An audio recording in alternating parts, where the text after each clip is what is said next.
चलो भाई, अगला टॉपिक है विस्कोसिटी। विस्कोसिटी हमें पता है क्या होता है। विस्कोसिटी क्या होता है? विस्कस विस्कस विस्कस मींस गाढ़ा। गाढ़ा। गाढ़ापन हम बोलते हैं ना, तो गाढ़ापन एक्चुअली में क्या है? It is due to the friction between the layer. Yes और नो? यस। तो गाढ़ापन जो है, विस्कोसिटी है, जो विस्कस फ्लूइड्स होते हैं, they are due to the intermolecular forces between the amongst them, जिसकी वजह से आपस में लेयर्स में फ्रिक्शनल फोर्स डेवलप हो जाती है। उस प्रॉपर्टी को हम क्या बोलते हैं? विस्कोसिटी। Right, simple. ठीक है जी। तो इसकी डेफिनेशन लिख लेते हैं। It is the property of the fluid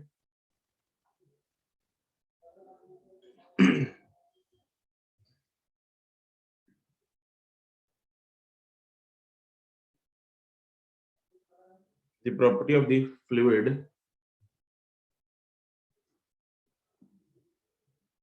due to which it opposes the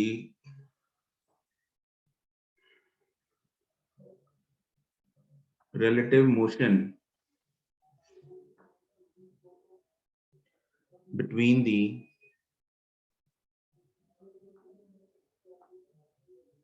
adjacent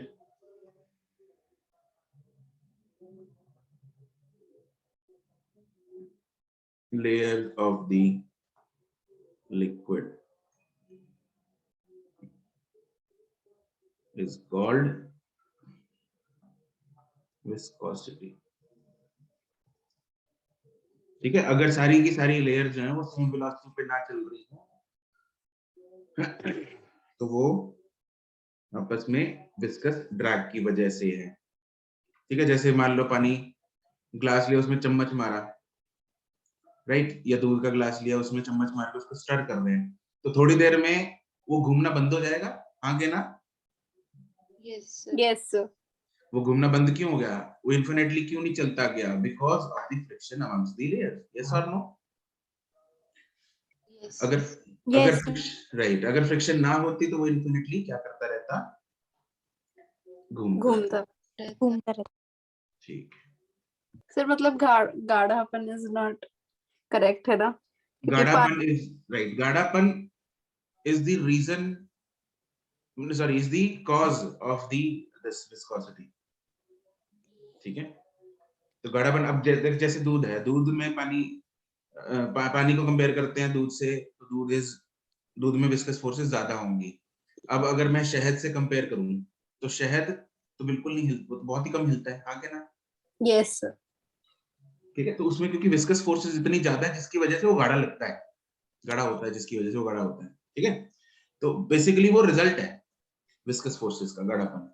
हम बचपन में सीख ही लेते हैं कि वो भाई विस्कस का मतलब ही गाढ़ापन होता है, ये सीख लेते हैं, बट एक्चुअली में वो इसका रिजल्ट है। तो मान लो जैसे हमने उस दिन लेयर्स भी बनाई थी, ये अगर लेयर्स हम बात कर रहे हैं तो लेयर्स की जो वेलोसिटी है वो सबसे नीचे वाली लेयर क्या करती है, जो ग्राउंड से के साथ सटी हुई होती है लेयर, सबसे ज्यादा फ्रिक्शन प्रोवाइड करेगी। सबसे ज्यादा फ्रिक्शन होगी तो उसकी हम वेलोसिटी क्या लेके चलते हैं? जीरो। तो नीचे वाली लेयर की जो वेलोसिटी होगी that will be minimum velocity, होगी लेयर टचिंग दी ग्राउंड। ठीक है, उससे जो ऊपर होगी उसकी वेलोसिटी थोड़ी ज्यादा, उससे वाली उससे ज्यादा, फिर उससे ज्यादा, फिर उससे ज्यादा, फिर उससे ज्यादा, फिर उससे ज्यादा। ये जो है मैक्सिमम वेलोसिटी है, जो की है top most layer.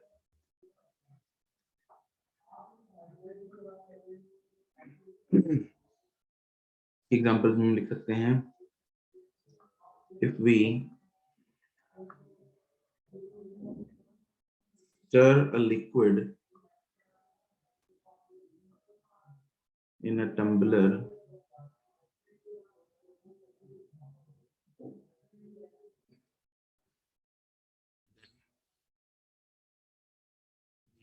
innermost layer moves fastest.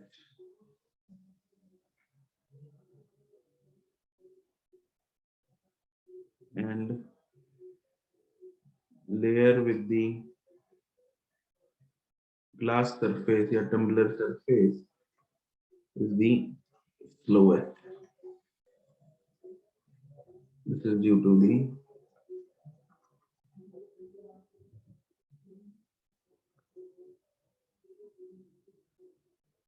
viscous forces. तो एक तो ये हो गया। दूसरा, अगर मैं चम्मच मारना बंद कर दूं, स्टर करना बंद कर दूं, तो अपने आप ही रुक जाएगी। If we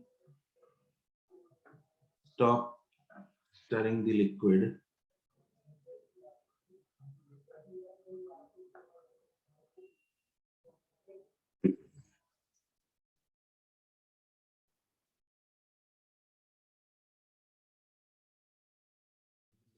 will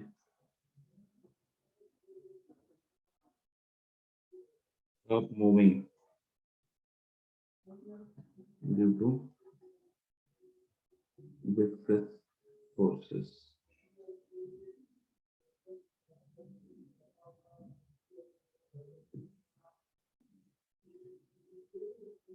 पानी में चलना आसान है या हवा में? हवा में मीन्स मतलब चलना तो जमीन पे है, लेकिन हवा में। हवा में, राइट। अगर हम पानी में चलते हैं तो the water offers a huge resistance. That is also due to the attractive forces between the water molecules, right? तो वो भी viscous force की वजह से है। तो underlying जो reason है viscous force का, that is nothing but what is the reason of viscous force? Intermolecular forces. Correct. It is the intermolecular force. It is difficult to walk in water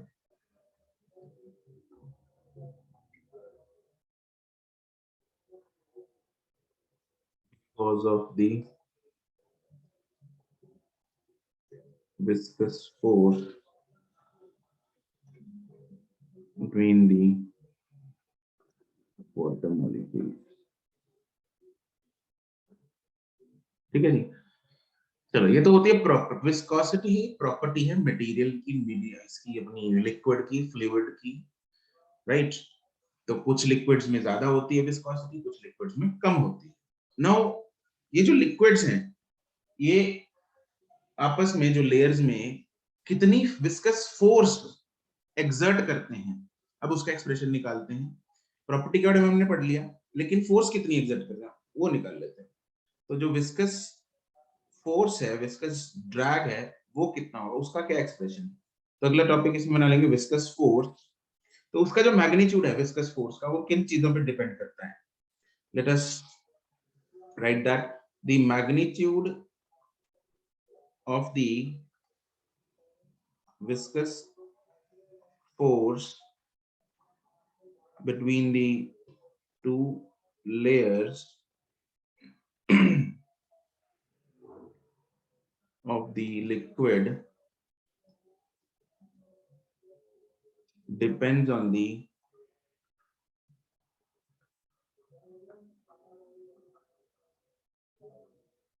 following factors. ठीक है, क्या क्या? पहला है, अगर layer का area ज्यादा होगा एज कंपेयर टू लेयर का एरिया कम है, तो विस्कस ड्रैग ऑब्वियसली ज्यादा एरिया में ज्यादा लगेगी, हाँ के ना? Yes. Yes, sir. yes sir. तो ये तो क्लियर है कि सरफेस एरिया के डायरेक्टली प्रोपोर्शनल है। ठीक है, तो viscous force is directly proportional to the surface area of the layer.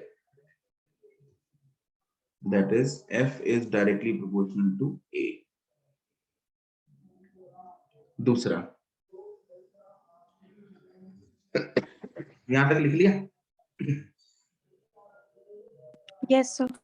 अब हम एक और चीज करते हैं, ये चीज ना डिपेंडेंट होती है वेलोसिटी ग्रेडियंट पे। किस पे? Velocity gradient. वेलोसिटी का ग्रेडियंट का मतलब, ग्रेडियंट मींस होता है चेंज। तो how the velocity shows change when we go from one layer to the other, ठीक है? तो विद डिस्टेंस वेलोसिटी कितना वेरी कर रही है अमंग्स दी लेयर्स, उसकी बात हो रही है वेलोसिटी ग्रेडियंट। एग्जांपल के तौर पे समझते हैं, मान लो मेरे पास एक लेयर है, मतलब दो केसेस लेते हैं। एक केस में, दोनों केसेस में एक पैरामीटर हम कांस्टेंट कर लेते हैं। ऊपर वाली लेयर लेट्स से जा रही है 10 सेंटीमीटर पर सेकंड से। पहले केस में जो 1 सेंटीमीटर नीचे लेयर है उसकी वेलोसिटी है 8। दूसरे केस में 1 सेंटीमीटर नीचे जो लेयर है उसकी वेलोसिटी है 6, ठीक है? फिर इसके बाद जो लेयर आएगी उसकी वेलोसिटी है 6, इसके बाद जो लेयर आएगी उसकी वेलोसिटी है 4, 4 2, ये 4 4 से कम हो रही है, ये 2 2 से कम हो रही है, ठीक है? तो कैन यू टेल मी किसमें लिक्विड ज्यादा रेजिस्टेंस ऑफर कर रहा है? सेकंड वाले में। सेकंड वाले में कर रहा है, दिख रहा है? अरे हाँ, के ना? Yes sir. सबको दिख रहा है कि सेकंड वाले में ज्यादा रेजिस्टेंस ऑफर हो रही है? सर रीजन बता दो। रीजन देखो, इसमें लेयर ये ऊपर वाली तो सेम वेलोसिटी से भाग रही है। Yes. अब दूसरी वाली में क्या है? वेलोसिटी का डिफरेंस पहली वाली में 2 का आया, दूसरी वाली में 6 4 का डिफरेंस आ गया, 6 रह गई। Yes sir. ठीक है, तो इसमें ज्यादा कम हो गई ना velocity. Yes sir. That means इसमें विस्कस ड्रैग, जो विस्कस फोर्स थी वो क्या थी? ज्यादा थी। तो इसलिए कैन आई से दैट जो विस्कस फोर्स है वो dv by dx के डायरेक्टली प्रोपोर्शनल है? Yes Yes, sir. dx मैंने दोनों केसेस में सेम मान लिया था। तो जिसमें वेलोसिटी ग्रेडियंट या वेलोसिटी डिफरेंस ज्यादा है उसमें विस्कस फोर्स ज्यादा है, ठीक है जी? तो ये दूसरा पॉइंट हो जाएगा। सर dv by dx मतलब जैसे 2 या 4 का चेंज हो रहा है वो है 2 है 2 Yes, yes. तो यहाँ पे इस केस में dv by dx जो है that is 2 सेंटीमीटर पर सेकंड डिवाइडेड बाय 1 सेंटीमीटर। यहाँ पे it is 4 सेंटीमीटर पर second divided by 1 centimetre. Okay sir. तो दूसरा है viscous force is directly proportional to the velocity gradient, ठीक है? वेलोसिटी ग्रेडियंट के डायरेक्टली प्रोपोर्शनल है। Velocity gradient between the layers,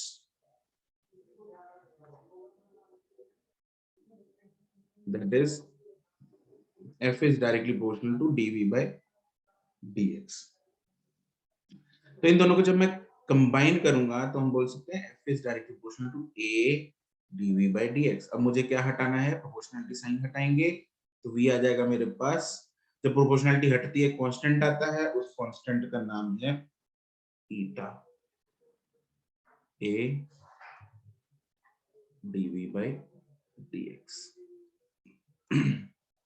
This is the formula of viscous drag, ठीक है? यहाँ पे नेगेटिव साइन रिप्रेजेंट्स ऑब्वियसली क्या है? द फोर्सेस कौन सी? अपोजिंग फोर्सेस, ठीक है? तो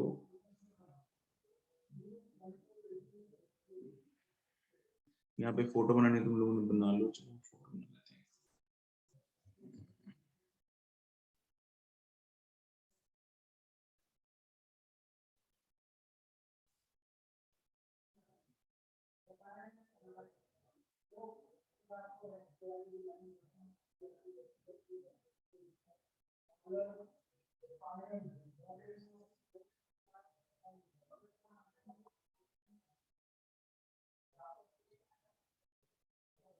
ठीक है, मान लो ये v, ये है v प्लस dv, और इन दोनों के बीच का जो डिस्टेंस है that is dx.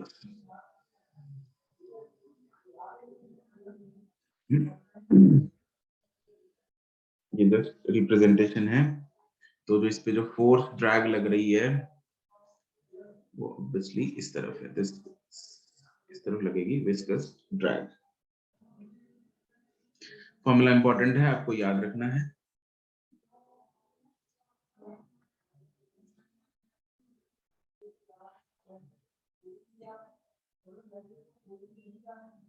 बन गई फोटो? Yes. Yes, sir. ठीक है, तो इसमें ये लिख लो, पॉइंट लिख लो, negative sign represents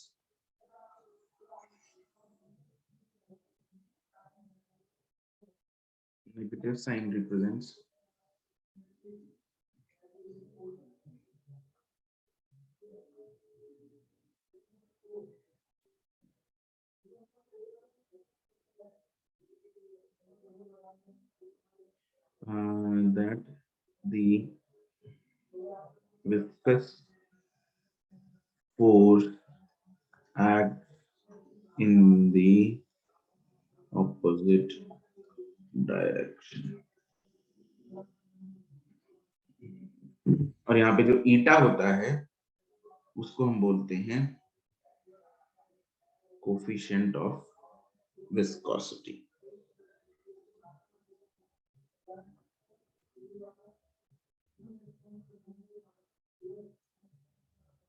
coefficient of viscosity, ये टर्म हमने पहले भी इस चैप्टर में किया है। कब आया था? UDE. क्या? सर वो रिजिडिटी, मॉड्यूलस ऑफ रिजिडिटी। नहीं, मॉडुलस ऑफ रिजिडिटी नहीं, कोफिशिएंट ऑफ विस्कोसिटी के नाम से ही किया है, मतलब हमने पहले।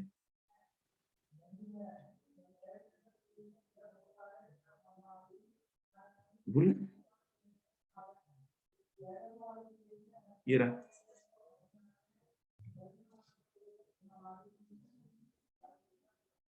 रेनॉल्ड्स नंबर में।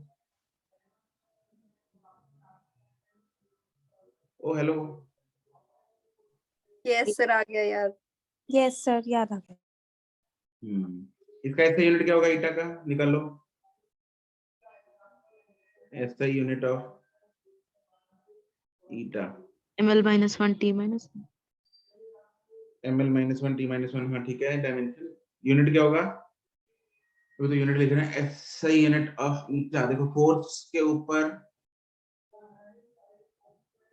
ईटा is F is Newton into dx जा रहा है, metre divided by area is metre square और मीटर पर सेकंड। तो क्या बन जाएगा?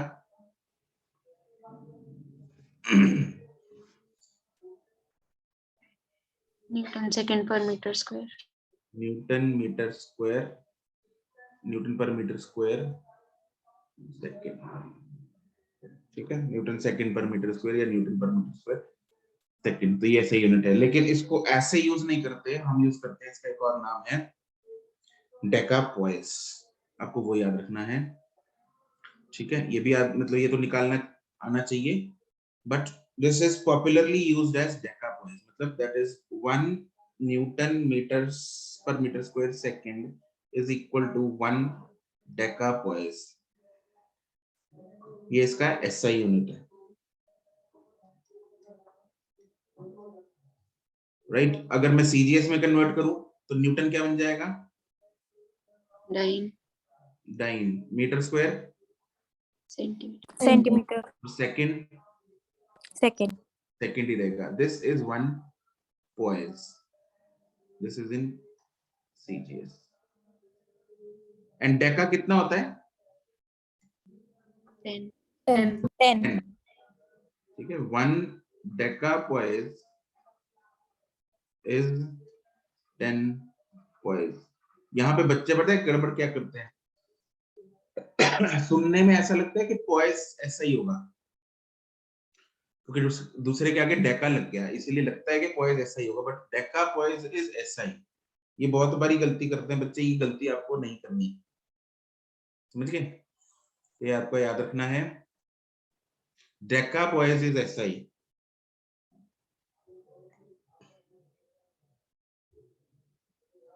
एंड डायमेंशन होगी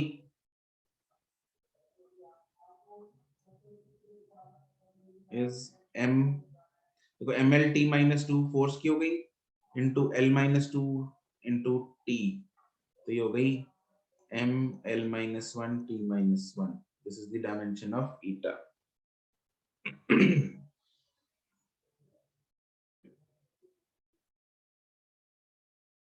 चलो अब कुछ सिमिलैरिटीज और डिफरेंसेस करेंगे, ये लिक्विड फ्रिक्शन और सॉलिड फ्रिक्शन के बीच में, ठीक है? लिक्विड फ्रिक्शन को हम विस्कस फोर्स बोलते हैं, विस्कोसिटी बोलते हैं, सॉलिड फ्रिक्शन जो हमने NLM में की थी। तो उन दोनों में क्या अंतर है और क्या सिमिलैरिटीज है? तो पहले सिमिलैरिटीज लिख लेते हैं, तो हेडिंग बना लो सिमिलैरिटीज बिटवीन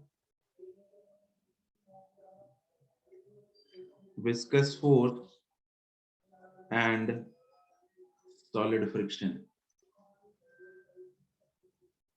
ठीक है, क्या सिमिलैरिटीज हैं? एक तो दोनों ही क्या अपोजिंग फोर्सेस हैं, ठीक है? दोनों ही क्या हैं? They are opposing forces, both oppose the relative motion of the layers या फिर surfaces in contact। एंड दूसरा, दोनों का ही रीजन क्या है? Intermolecular forces, both are due to the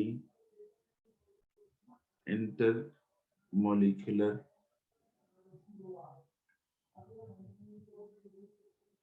forces of attraction। ठीक है जी, फिर लिख लेते हैं डिफरेंसेस।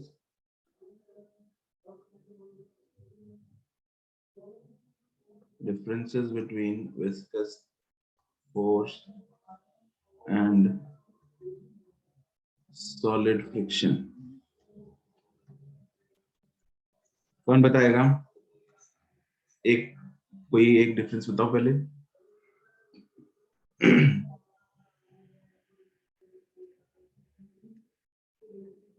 फॉर्मूला देखो, फॉर्मूले में दोनों के फॉर्मूला देखो और फिर ढूंढो।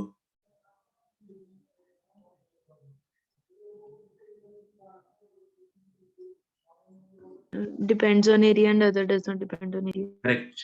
विस्कस फोर्स जो है, it depends on the area of the surface या layer in contact, but solid friction is independent of it. तो पहला हो जाएगा it depends on the area of the surface, area of the layer in contact, and it is independent, it is independent of the area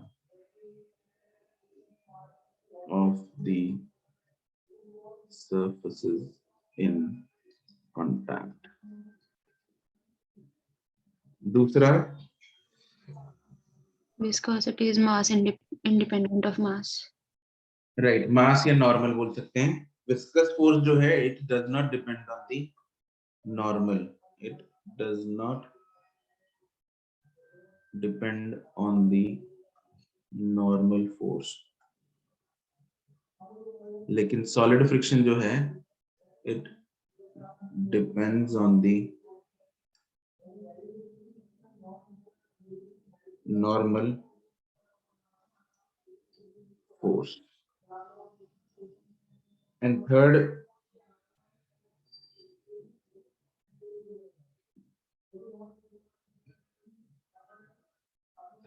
क्या लग रहा है?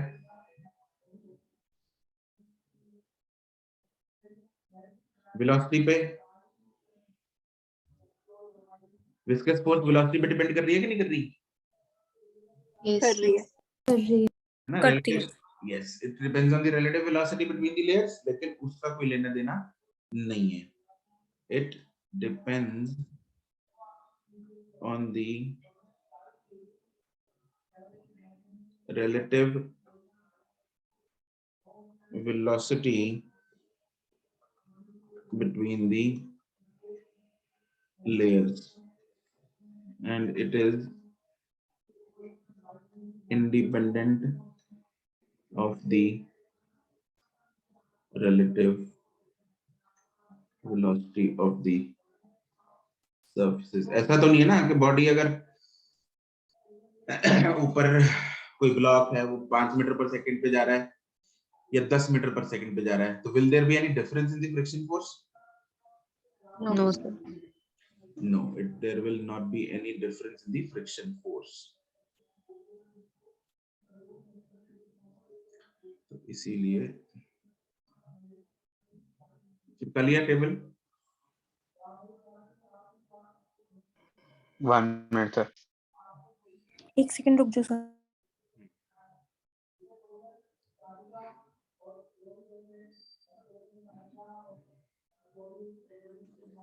Viscous की, viscosity की, विस्कस फोर्स की, viscosity of the liquid fluids की application बहुत जगह है. जैसे मान लो अगर हम मेडिकल साइंसेस की बात करें तो viscosity of the blood has a very huge importance in the making of the medicine. लगा लो, है ना? विस्कोसिटी ऑफ द ब्लड, खून गाढ़ा नहीं होना चाहिए, खून अच्छे से फ्लो करना चाहिए, फ्रिक्शन फोर्स कम होनी चाहिए, है ना? खून पतला करने की दवाइयां भी आती हैं, कोलेस्ट्रॉल कम करने वाली. हाँ के ना? पता है तुम लोगों को? Yes yes Yes, sir. Yes sir. Yes, sir. तो इसलिए ये विस्कस फोर्सेस मेडिकल साइंस में भी दे प्ले इंपॉर्टेंट रोल. तो डॉक्टर्स तो चलो जो प्रैक्टिस करते हैं they simply prescribe the medicine depending on the function, but जिनको बनानी है, राइट, फार्मा में it has a very huge role. जो ऑपरेटर्स होते हैं बीपी मेजर करने वाली दवाई, वो भी मतलब उनको पता होना चाहिए कि अंदर खून कैसे फ्लो कर रहा है. तो ये सब चीजें हैं जो मेडिकल साइंसेज में भी यूज होती हैं. और अगर हम मशीनरी की बात करें, मशीनरी में तेल कौन सा डालना है? अब सरसों का डालना है या मशीन ऑयल? मशीन ऑयल और सरसों के तेल में क्या अंतर होता है? मशीन ऑयल इतना गाढ़ा नहीं होता, इतना उसमें फ्लो हैवी. मशीन ऑयल जो होता है ना वो पतला होता है ना, अगर किसी को घर में यूज किया हो. नहीं, हेयर ऑयल है, हेयर ऑयल जो है वो बहुत ही पतला होता है. हाँ के ना? उसकी, अरे हाँ के ना? यस सर यस ये पता ही नहीं कभी Yes, तेल sir. ठीक है. तो विस्कस फोर्स जो है, अब मशीनरी में अगर मैं कोई लुब्रिकेंट, एज अ लुब्रिकेंट तेल को डालना है, तो तेल कैसा होना चाहिए, उसका गाढ़ापन कितना होना चाहिए, उसकी विस्कस फोर्सेस कहीं चेंज तो नहीं ज्यादा हो रही, है ना? तो ये सब चीजें जो हैं ये इंपॉर्टेंट है किसी लुब्रिकेंट को डिसाइड करने के लिए, है ना? टेम्परेचर के साथ कहीं ऐसा तो नहीं बहुत ही ज्यादा चेंज हो गया. टेम्परेचर के साथ चेंज होता है, विस्कोसिटी चेंज होती है. सर्दियों में तेल जो है वो जम जाता है, राइट? तो Yes. मशीनरी भी जाम हो जाती है कई बार. तो वो ऐसा नहीं है कि जाम ही हो जाए, मतलब ऐसा कहीं पता लगे सरसों का तेल डाल दिया और मशीनरी जाम ही हो गई, या कोई नारियल का तेल डाल दिया तो जाम ही हो गई, तो खत्म ही होगा काम, है ना? तो ऐसा कुछ नहीं करना. हम नारियल का तेल नहीं यूज करते मशीनरी में. तो ये सब चीजों में बहुत इंपॉर्टेंस है इसकी. तो सम applications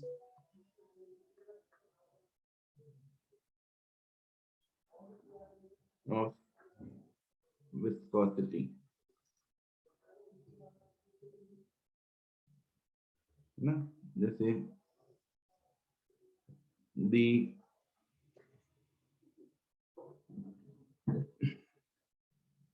knowledge of viscosity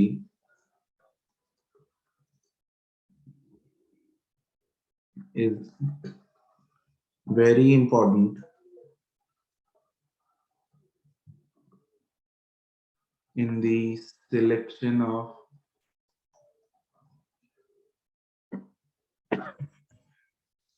a lubricant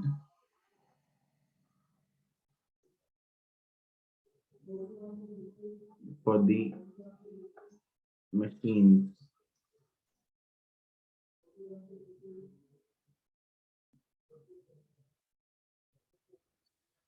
दूसरा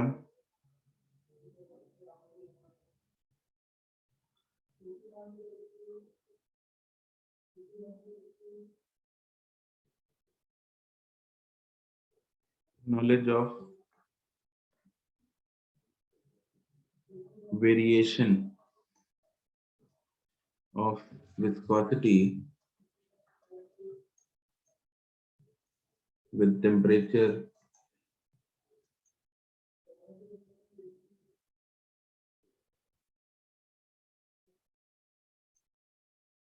is also important in selection of fluids.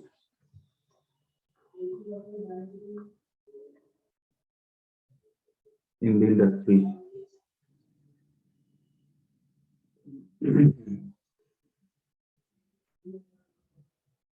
Liquids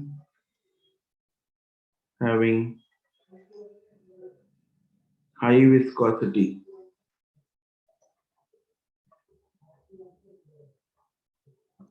are used in shock absorbers. अब शॉक एब्जॉर्बर्स में बहुत ही पतले लिक्विड्स हम यूज नहीं कर सकते, है ना, naturally.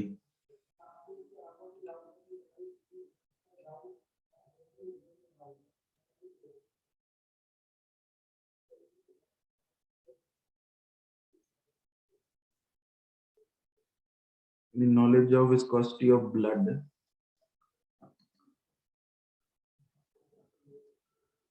plays important role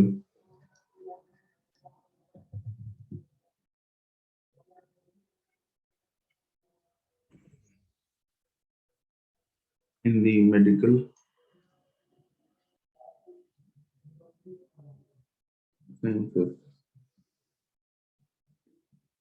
as it is related to circulation of blood in the body.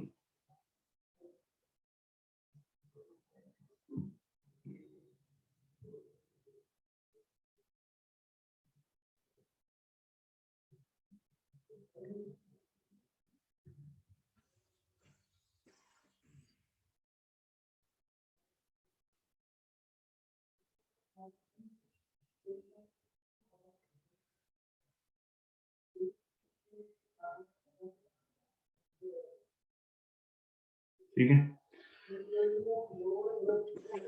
चलो क्वेश्चन करते हैं।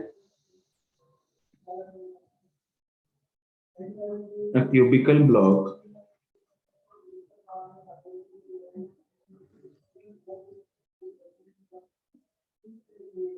side 2 meter and mass 20 kg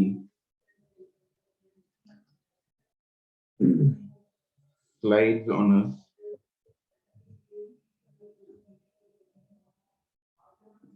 an inclined plane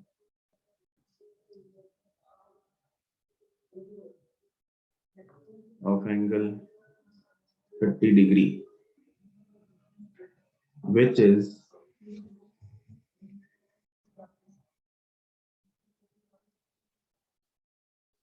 lubricated with oil of viscosity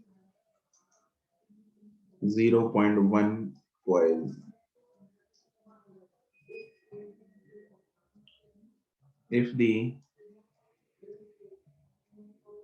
block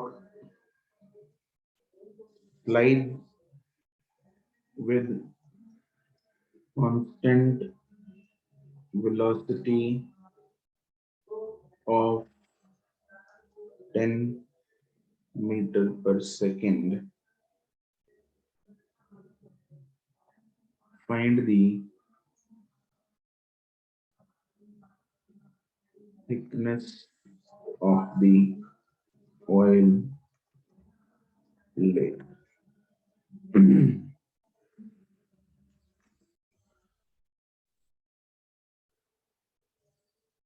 ये आपको सवाल करना है, ट्राई करो।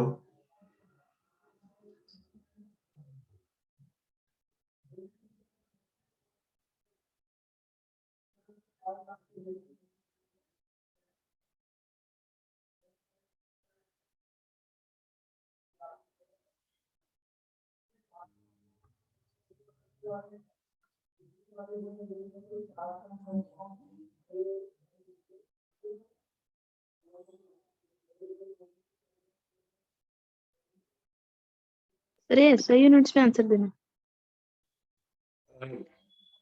mm में दे दो आंसर।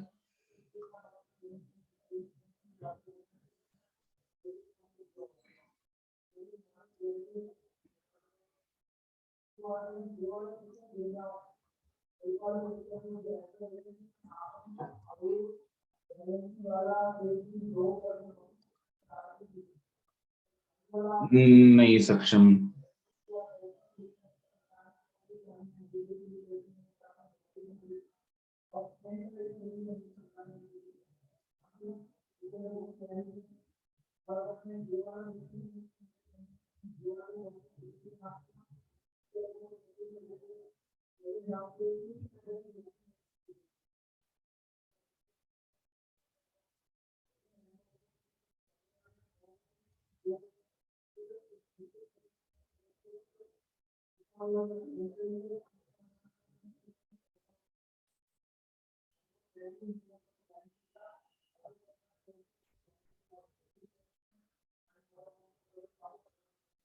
हाँ ठीक है।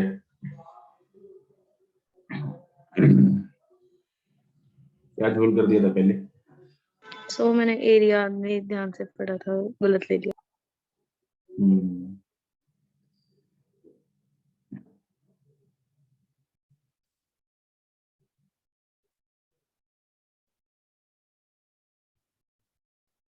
करेक्ट विद्योत्मा।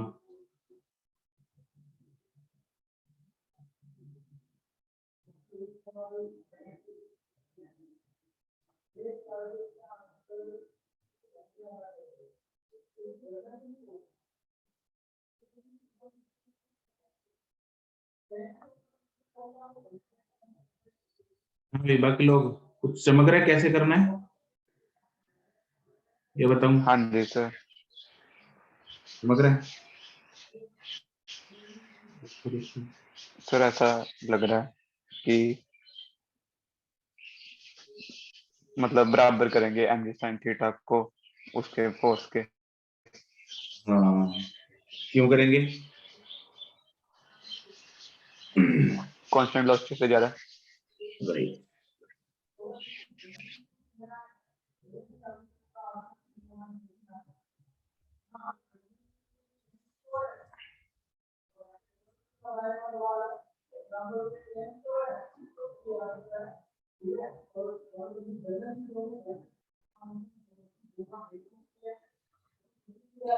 देखो चलो लेट्स सी, ये जो मैंने ब्लू कलर से ये लेयर बनाई है, ये किसकी लेयर है? लुब्रिकेंट।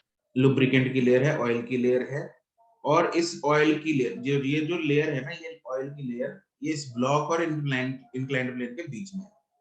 ये जो डब्बा है काले रंग का, ये नीचे को स्लाइड कर रहा है with a constant velocity of 10 metre per second. Constant velocity, right? Constant velocity है, दैट मींस, हाँ रेनू ठीक है। तो एक्सेलरेशन क्या हुई? 0 एक्सेलरेशन 0 हुई, मतलब net force on the block is 0 0। अब नेट फोर्स 0 करनी है, कौन कौन सी फोर्स लग रही है इस ब्लॉक पे? नीचे को कौन सी फोर्स लगेगी? mg sin theta. mg sin theta. और ऊपर को यहाँ पे जो फोर्स लगेगी वो कौन सी होगी? विस्कस। विस्कस फोर्स लगेगी। तो इन दोनों को क्या कर देना, हमने बराबर कर देना है। तो since velocity is constant, therefore acceleration is 0, therefore f net is 0, therefore f viscous is equal to mg sin theta, therefore eta, यहाँ पे नेगेटिव मत डाल देना, हमने नेगेटिव साइन ऑलरेडी ले लिया, डायरेक्शन ऑलरेडी ले लिया है। eta a dv by dx is equal to mg sin theta. We'll put the values. Eta is how much?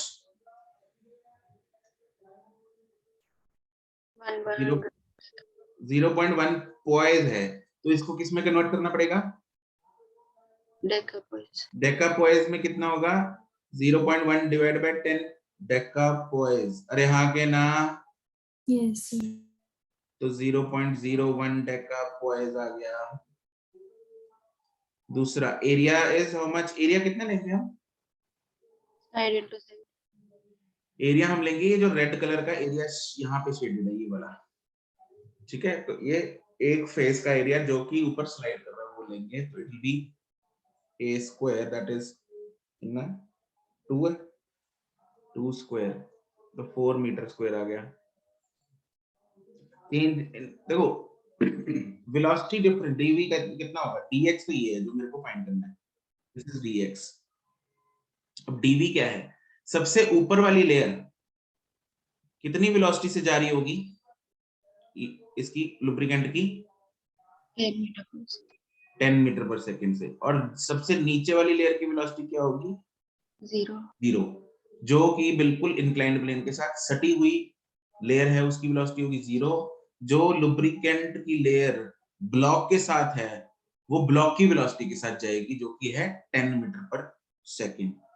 तो देयरफॉर जो dv है वो होगा 10 माइनस 0 अपॉन dx। dx मुझे फाइंड करना है, बस उसमें पुट कर देंगे। Therefore what I get is 0.01 into 4 into 10 upon dx is equal to mass is 20 into 10 into sin 30। इसको सॉल्व करके मेरे पास जो dx आता है that is 4 mm आंसर। किसी को कोई सवाल? अरे चमका। Yes, sir. ठीक है, अगला सवाल करेंगे।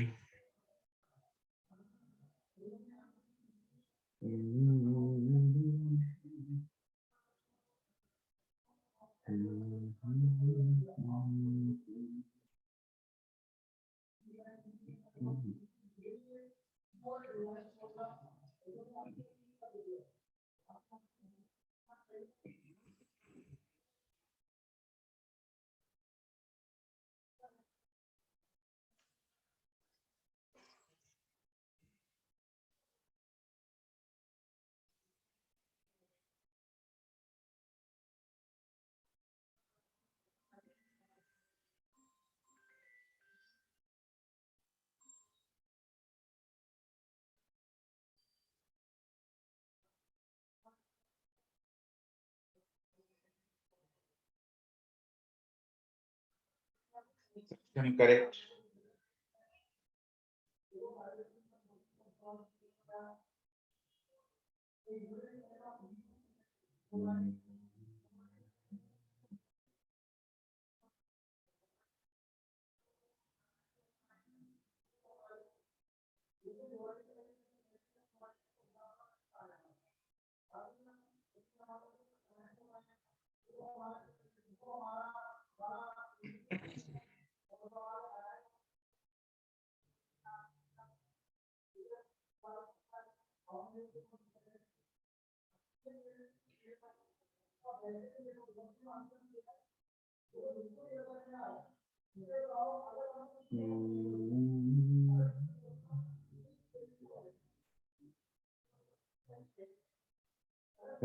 करेक्ट।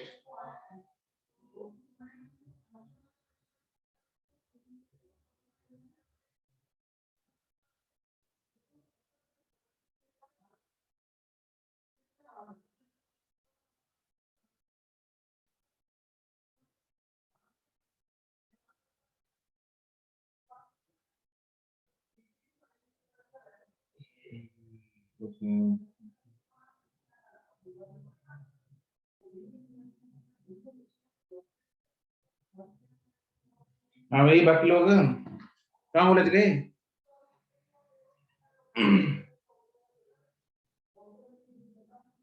कहाँ उलझे? कन्वर्जन कन्वर्जन में कन्वर्जन। उठ गए। ईटा इज इक्वल टू, ये क्या चीज दे रखी है मेरे को? टू, क्या ये Pascals. है? Pascal. Yes, this is 2 pascal second. 2 pascal second है ये।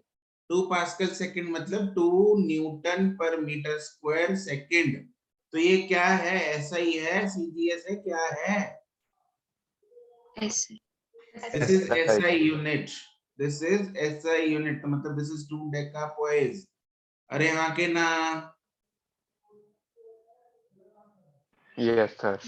Yes, sir. एंड बाकी सब समान इसमें सेम है, बस इंक्लाइंड प्लेन की जगह हॉरिजॉन्टल है। और हॉरिजॉन्टल फोर्स कितनी लगाएं ताकि कांस्टेंट वेलोसिटी पे जाए? तो constant velocity, therefore acceleration is 0, therefore F net is 0. So therefore F applied is equal to F viscous, which is equal to eta A dV by dx. Eta is 2, area is 400 centimeter square into, ये कितना हो गया? dV कितना है? 5 minus 0, अरे हाँ के ना? Yes, sir. divided sir. by dx. dx is 5 खत्म। इसको सॉल्व करके मेरे पास क्या आया? 0.8 is the force applied, 0.8 Newton. कोई दुख तकलीफ? No, sir. No. ठीक है। Effect of temperature on the viscosity. क्या लगता है, अगर मैं लिक्विड की विस्कोसिटी की बात करूं तो लिक्विड को गर्म किया जाए तो उसकी विस्कोसिटी कम होगी, ज्यादा होगी? Come. कम होगी। नेचुरली क्या होगी? इट विल बी कम होगी, बिकॉज अब वो ज्यादा बहने लगेगा। हाँ के ना? Yes, yes sir. Sir. Right. तो लिक्विड्स के लिए हम क्या लिखेंगे? लिक्विड्स और फ्लूइड्स में, लिक्विड्स और गैसेस के लिए अलग अलग होता है। तो लिक्विड्स के लिए क्या होगा?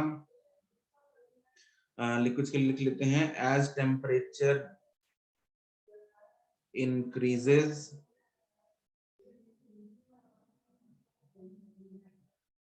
viscosity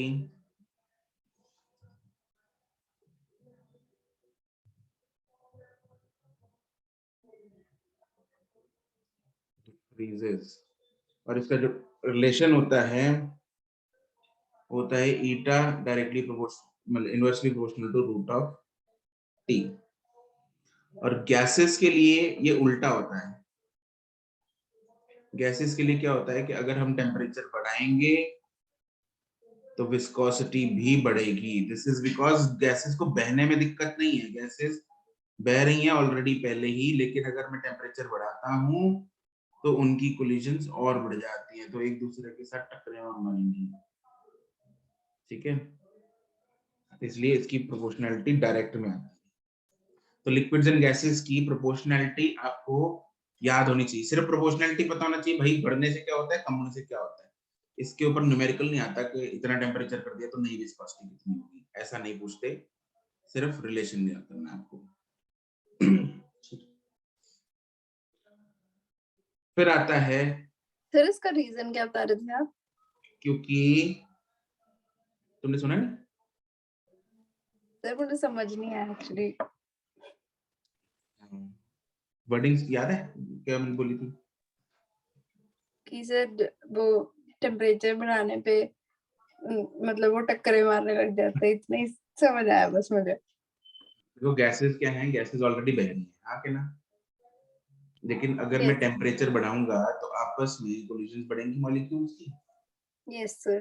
जिसकी वजह से इसकी विस्कोसिटी बढ़ती है। बट लिक्विड्स में उल्टा होता है, लिक्विड्स में वो टेम्परेचर बढ़ाने से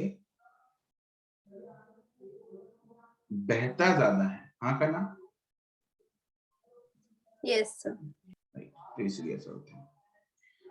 अगला है Stokes law. Stokes law is specially for spherical bodies. अभी हमने जो विस्कस फोर्स निकाली, जो विस्कस ड्रैग निकाला, ऊपर जो फॉर्मूला निकाला था ईटा ए डीवी बाय डीएक्स वाला, वो कौन सी उसके लिए निकाला था? आई मीन उसमें जो लिक्विड था that was flowing in the form of layers, और जो वो फोर्स थी that was the viscous drag which is experienced amongst the layers, हाँ के ना? एक लेयर ने दूसरी लेयर पे कितना विस्कस ड्रैग लगाया? यस और no? Yes. Yes, sir. Yes, sir. जो स्टोक्स लॉ है वो होता है स्फेरिकल बॉडीज, अगर मैं किसी विस्कस फ्लूइड में डालता हूं तो वो फ्लूइड उस बॉडी पे कितना विस्कस ड्रैग लगाएगी, वो ये बताता है। मान लो एक गेंद है, कोई मान लो लेट्स से स्टील बॉल है, वो मैंने पानी में फेंक दी, ठीक है? तो एक विस्कस फोर्स तो लगेगी, जाएगी नीचे ऑब्वियसली, लेकिन विस्कस फोर्स लगेगी और जाती जाएगी। उसको मैंने हनी में गिरा दिया तो उसमें विस्कस ड्रैग ज्यादा लगेगी, तो वो कम वेलोसिटी से जाएगी। तो ऐसा है। अरे कोई दिक्कत परेशानी? No, sir. No, sir. No, sir. मतलब कितनी फोर्स वो ऑफर कर रहा है फ्लूइड उस बॉडी पे, वो हमें ये बताता है। तो it gives the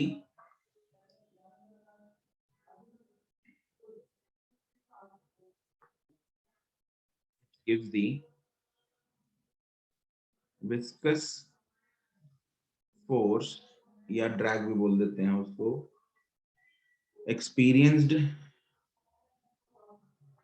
by a spherical body of radius r moving with velocity v in a fluid of viscosity eta, और फॉर्मूला है F is equal to 6 pi eta r v। ये फॉर्मूला आपको अपने दिमाग में चिपका लेना है और रगों में बसा लेना है, ठीक है? इसमें ईटा ऊपर लिख दिया हमने, मतलब सबके क्या है? Eta is coefficient of viscosity, R is the Radius. radius of the body, v is the instantaneous velocity of that body, ठीक है? तो इसका वैसे तो यहाँ से जो रिलेशन आए, ये जो रिलेशन आया उससे जो वैल्यू आएगी that will be perfectly true for spherical body, लेकिन फोर्स का वेलोसिटी के साथ हम रिलेशन इमेजिन कर सकते हैं। जैसे कि मान लो हम पानी में चल रहे हैं, पानी में अगर धीरे धीरे चलेंगे एज कंपेयर टू पानी में अगर हम तेज तेज चलेंगे, किस केस में पानी जो है हमें विस्कस फोर्स या विस्कस ड्रैग ज्यादा ऑफर करेगा? तेज चल. जब हम तेज तेज चल रहे हैं। ऐसा एक्सपीरियंस किया है? Yes, sir. राइट, बिल्कुल। तो जब हम तेज तेज चलने की कोशिश करते हैं, अगर नहीं किया तो पूल में उतर के कर लेना, राइट? अगर हम तेज तेज चलते हैं, वेलोसिटी अगर हमारी ज्यादा होगी तो विस्कस फोर्स भी अपने को ज्यादा लगेगी, वो फ्लूइड ज्यादा विस्कस फोर्स लगाएगा, ठीक है? इसकी डेरिवेशन जो है वो आपको करनी है, स्कूल में आ जाती है। बर्नौली वाली तुम लोगों ने मार्क कर ली थी ना, it is important. Yes sir. ठीक, ये वाली भी इंपॉर्टेंट है, ये भी आ जाती है 3 नंबर में, लेकिन इसकी डेरिवेशन सिंपल बहुत ज्यादा है।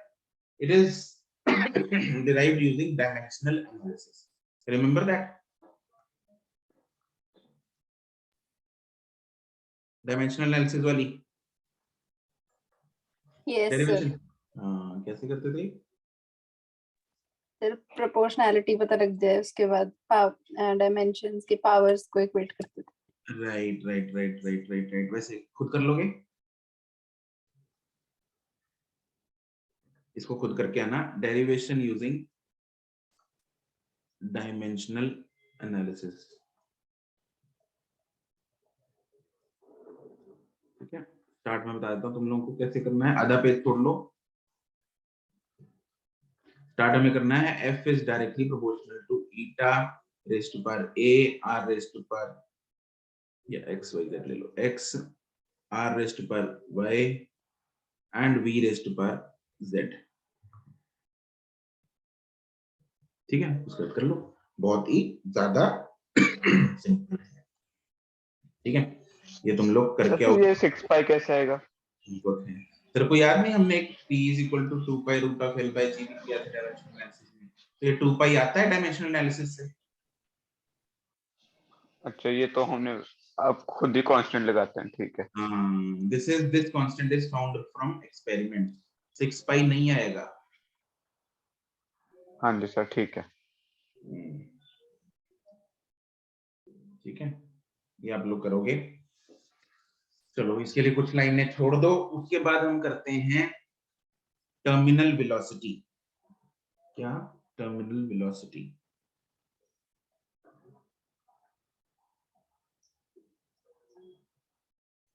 टर्मिनल वेलोसिटी का तुम लोगों को क्या होता है, एक चीज बताएंगे कि एक सेकंड को,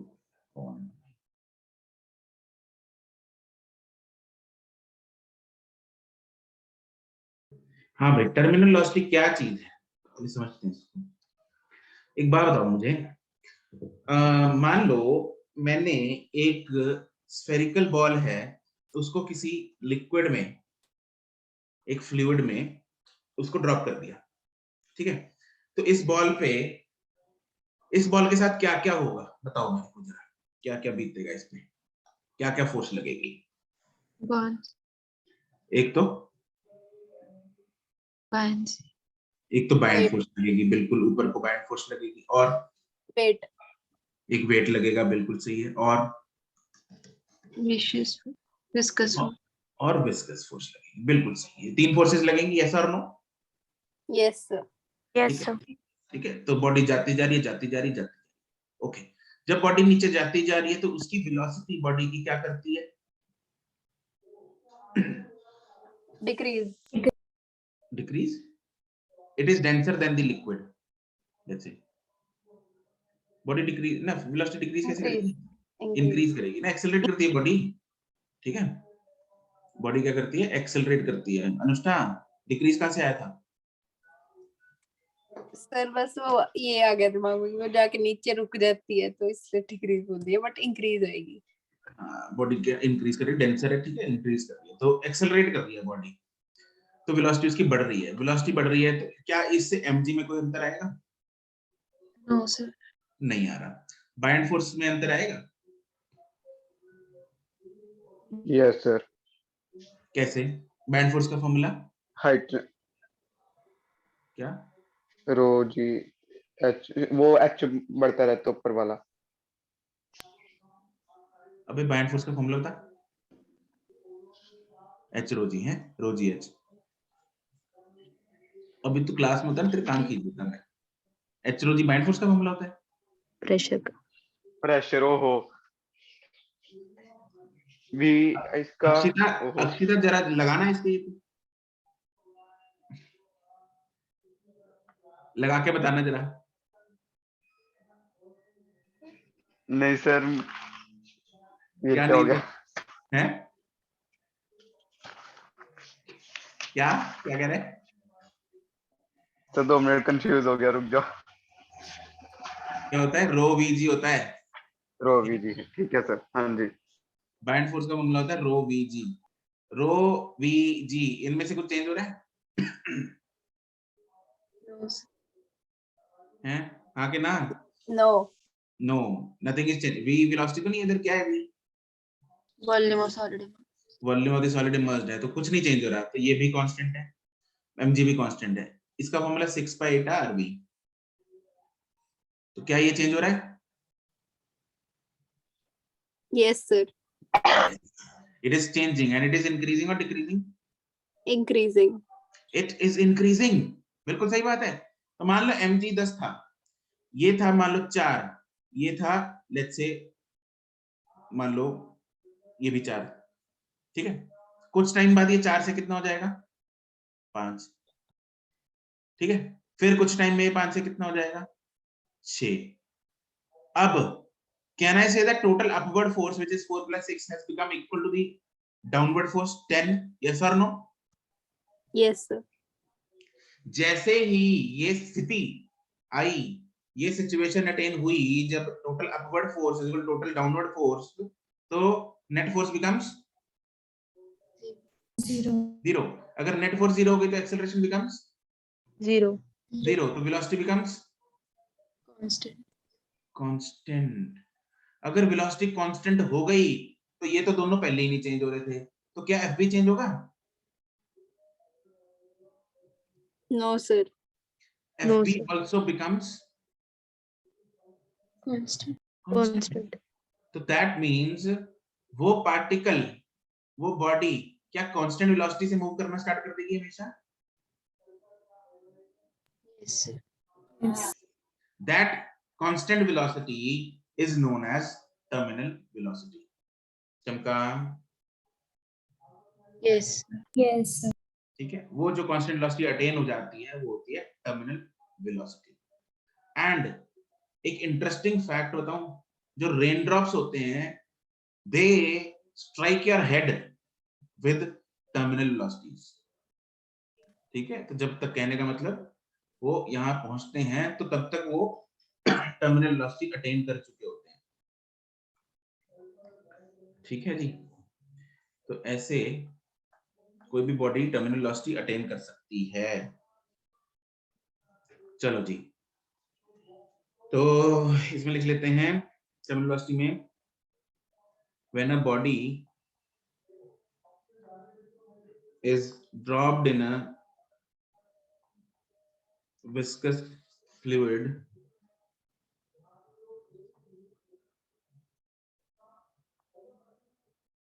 it first accelerates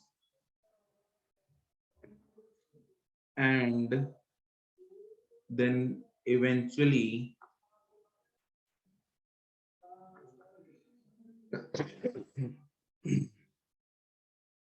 when F net becomes 0, the acceleration becomes 0, that is, and the that is the body starts moving with a constant velocity called as terminal velocity। ठीक है, तो इसका डेरिवेशन टर्मिनल वेलोसिटी की, मान लो ये body है, ये किसी फ्लूइड में हमने गिरा दी, तो उस पे लगने वाली फोर्सेस ऊपर को एक तो लगेगी बाइंड फोर्स और एक लगेगी विस्कस फोर्स और नीचे को लगेगी उसका wait.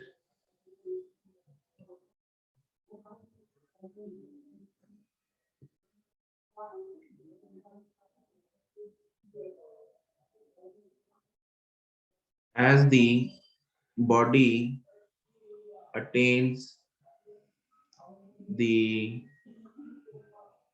terminal velocity, when the body attains the terminal velocity, F net is equal to 0.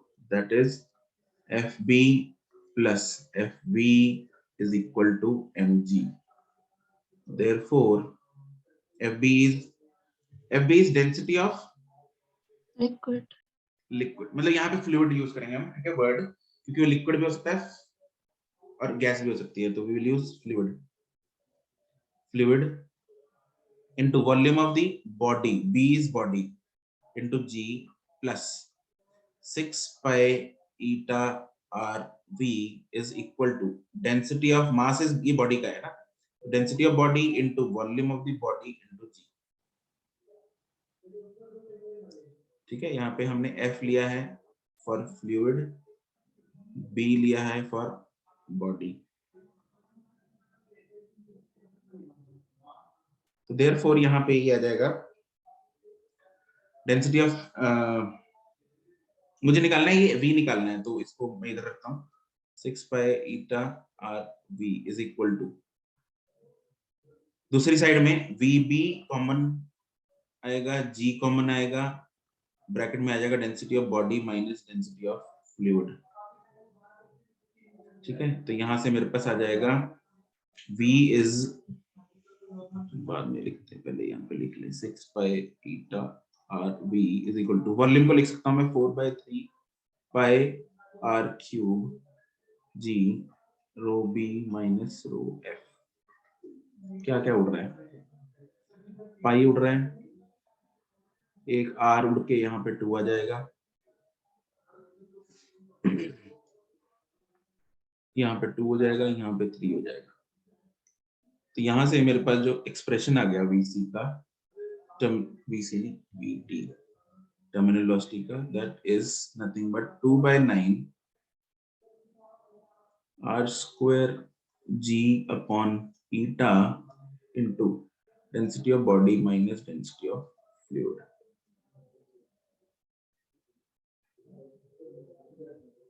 And ये फॉर्मूला चाहे गंदा लगे चाहे अच्छा लगे, आपको याद करना है.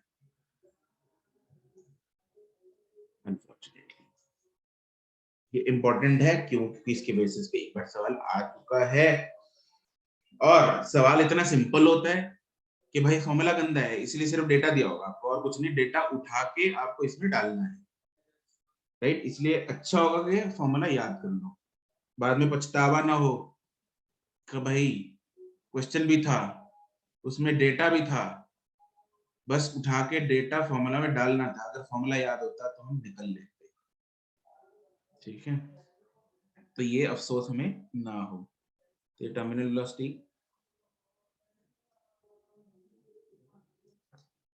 फॉर्मूला आपको अपने दिमाग में चिपका लेना है. ठीक है, एग्जांपल वही लिख लेते हैं, रेन ड्रॉप्स वाली.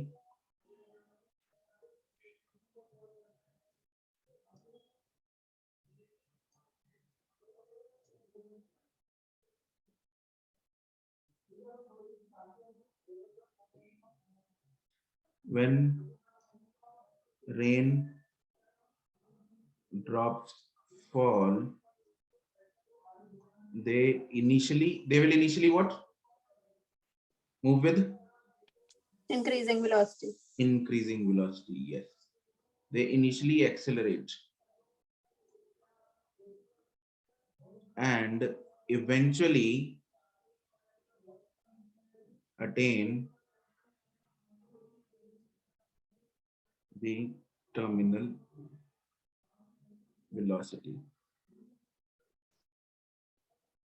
तो अगर मैं आप लोगों से पूछूं भाई इसका ग्राफ कैसा बनेगा, can you guys tell me velocity versus time का ग्राफ?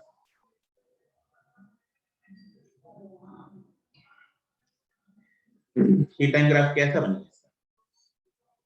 Oblique straight line के बाद straight parallel to the time axis. ऐसी करके? Yes sir. अगर ऐसा ग्राफ है तो दैट मींस यहाँ पे एक्सेलरेशन इज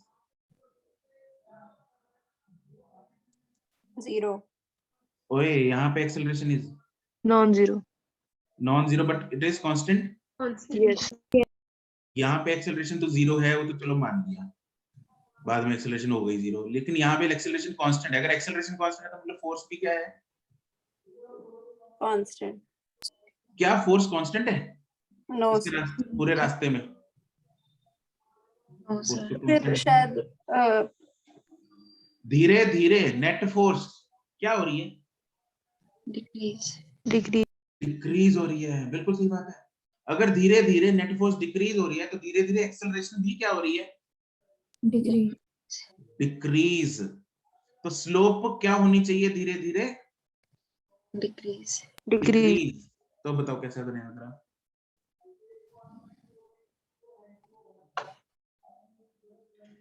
सर कर्व्ड के बाद straight line, it will be like ऐसा। अरे हाँ के ना, यस सर, ये टर्मिनोलॉजी अटेन हो गई इधर। This is B T.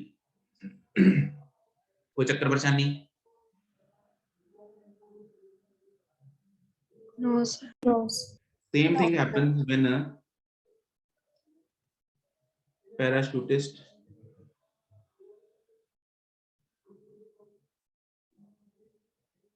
Spelling ठीक है मुझे, चलो parachutist jump,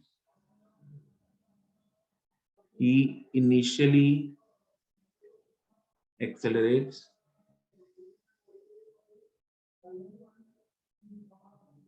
and eventually attain terminal velocity। ठीक है, जैसे वो उसमें से प्लेन में से जंप नहीं मार देते, तो वैसा कुछ। स्काई डाइविंग के टाइम। राइट राइट राइट वैसा।